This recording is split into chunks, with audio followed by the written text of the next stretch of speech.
Hey guys, this is Dan with Gears and Gadgets. Thanks for tuning in. So what is the penalty you pay in MPG by doing 10 miles an hour over the speed limit? We're going to find that out today. Equals. Holy shit. Is that right? MPG different. No way. I was not anticipating that.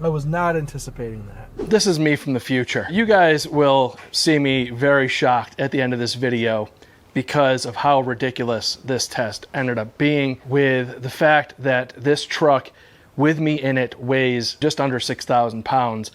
To get the results that I got were crazy. Now, the other reason why I'm super impressed with this result at the speed limit is because I ran this whole test accidentally in auto. Instead of two-wheel drive, I ran it in the auto transfer case setting.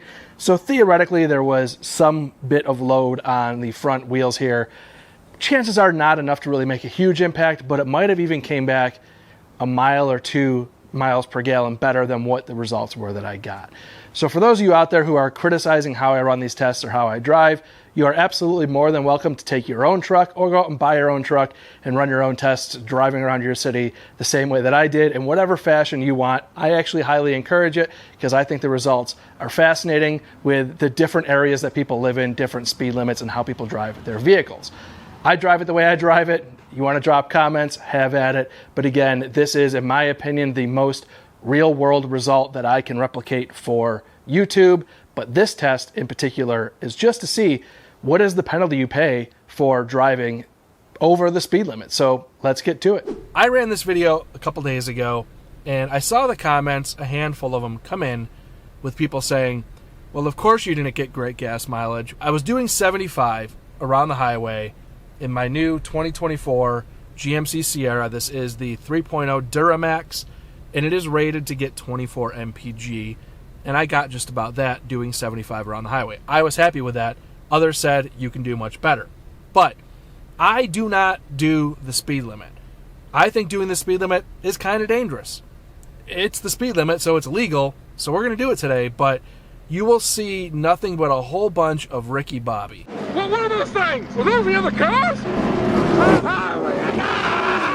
But I'm going to do it because I do want to see what is the difference by doing the speed limit versus doing 75. You know, what is the penalty for liking to party? Why do you want to listen to the TV with the stereo on? Because I like to party.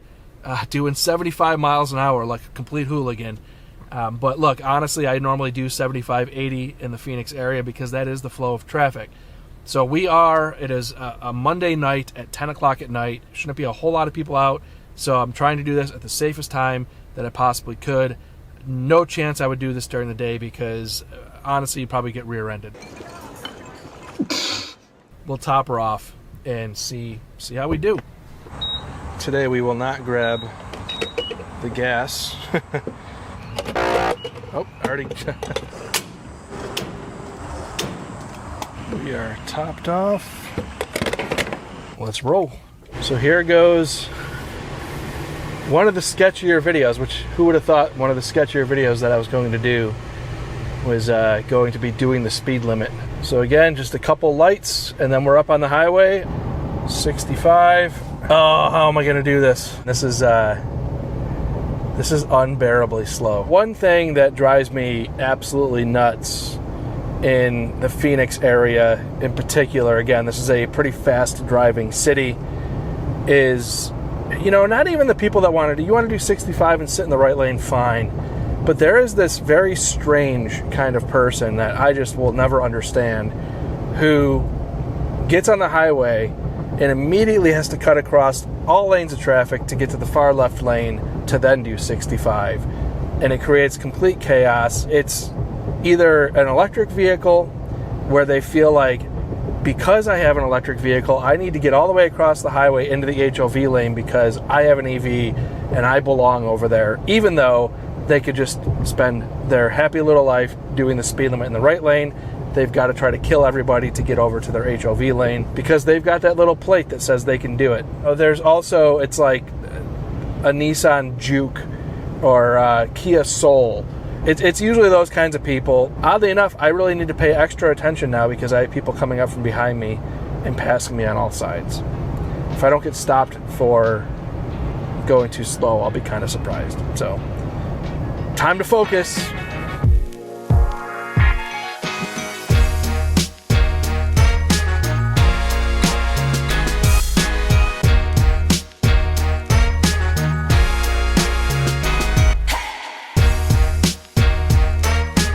Okay, this is pretty crazy.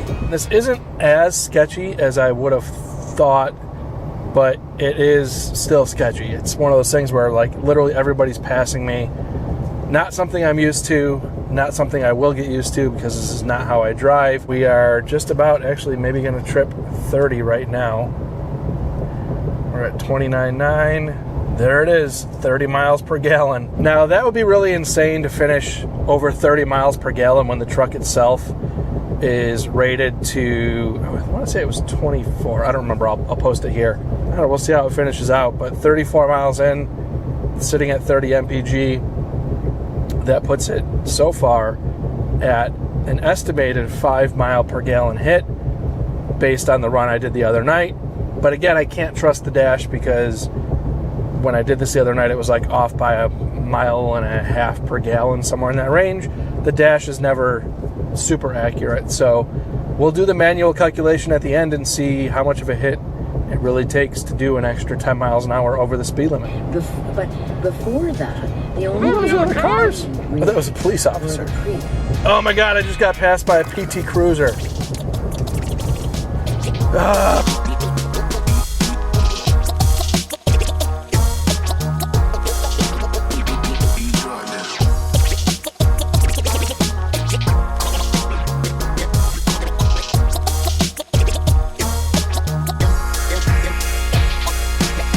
All right, here we are, 84.5 miles, and we are hopping off the highway now. This is crazy to me. 563 miles is what it's saying you can get on a tank of fuel out of this thing. I don't even know how big the tank is, to be honest with you, but that is insane. Let's see what we get. I'm guessing about 2 gallons. 2.593 gallons. Time to pull out the calculator and see. We did 85.8 miles divided by 2.593 equals, holy is that right? 33 MPG? 85.8 divided by 2.593 gallons. 33.08. What? 10 MPG different? No way. I was not anticipating that. I was not anticipating that. It's a 10 MPG difference in this truck to do 10 miles an hour over the speed limit. 1 MPG per MPH. Wow. Wow. So that's the result, and you can see, I mean, honestly, when I ran these numbers, I was kind of lost for words. I was not anticipating getting 10 MPG better than what I ran the couple days before at 10 miles an hour over the speed limit to basically get a mile per gallon hit for every mile per hour you're doing is insane to me. Now, of course, I think this is very much a diesel thing. The results are going to vary depending on the vehicle that you drive. Obviously, a lot of factors go into what that might be, but to see 10 MPG or just under 10 MPG was mind-blowing. It kind of broke my brain, to be totally honest with you. So the question is, am I now going to do the speed limit? The answer is no.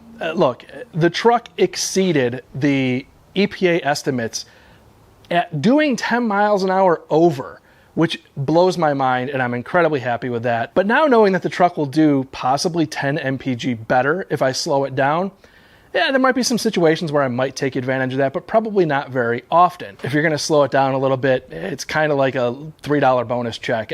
It's not a huge amount of money, but of course, over the duration life of a truck, it's going to make a pretty significant difference. But again, that's kind of the way I'm viewing it, is like, if you slow it down, there's a little bit of a bonus incentive there. But either way, even if you continue driving the way that I do, 10 miles an hour over the speed limit, still you're hitting the EPA estimate, and I'm very happy with that. And these trucks, they're just giant bricks with enormous flat faces pushing their way through a ridiculous amount of wind resistance. So the fact that you can get 33 MPG out of a truck moving at 65 miles an hour down the highway is ridiculous. I mean, these are numbers MPG-wise that, from what I remember when my father owned like an old Malibu, he was getting those kinds of miles per gallon. To get it out of a truck this large, just absolutely crazy. Now, I also know there's a lot of people here for the Ford content, Ford loyalists, brand loyalists. That's not me, never has been me. I've seen enough YouTube videos out there on every single brand that exists of people who are having horror stories with their trucks. So you can get a bad apple with any of the brands, and it's kind of just, unfortunately, with me, I actually drew the short straw 2 times in a row. My 2015 GMC had issues. My Ford had even worse issues. So I am very familiar with what it's like to get a bad draw. Got it twice in a row, and I hope that I'm not going to have it with this truck. So in terms of MPG, the Ford F-150 Power Boost is rated at 24 city and 24 highway. As I've shared, I never met those numbers ever with how I drive, and that is doing 75 miles an hour around the city. The reason why I was more impressed with this truck over the Power Boost is because driving the way that I drive, 10 miles an hour over the speed limit at 75 miles an hour, I exceeded the highway numbers. This truck is rated 21 city, 23 highway, and I came in at 23 and some change, which was beating the estimate speeding, which is insane. The Power Boost rated 24 city, 24 highway, I never achieved either of those numbers the way that I drive. So that is why I'm so impressed with this over top of the Power Boost. I'm not saying the Power Boost is bad. I am saying the Power Boost did not deliver on the numbers that I had expected. And Fuely, the app that I track my mileage through, which other users also report their mileage through, tends to agree with me. So that's just what the numbers are. It's not me being anti-Ford. It's me just being pro the truth. With that being said, guys, thank you very much for tuning in. If this is your first time tuning in, please hit that subscribe button down below. Remember, likes go a long way to help support the channel. See you guys next time.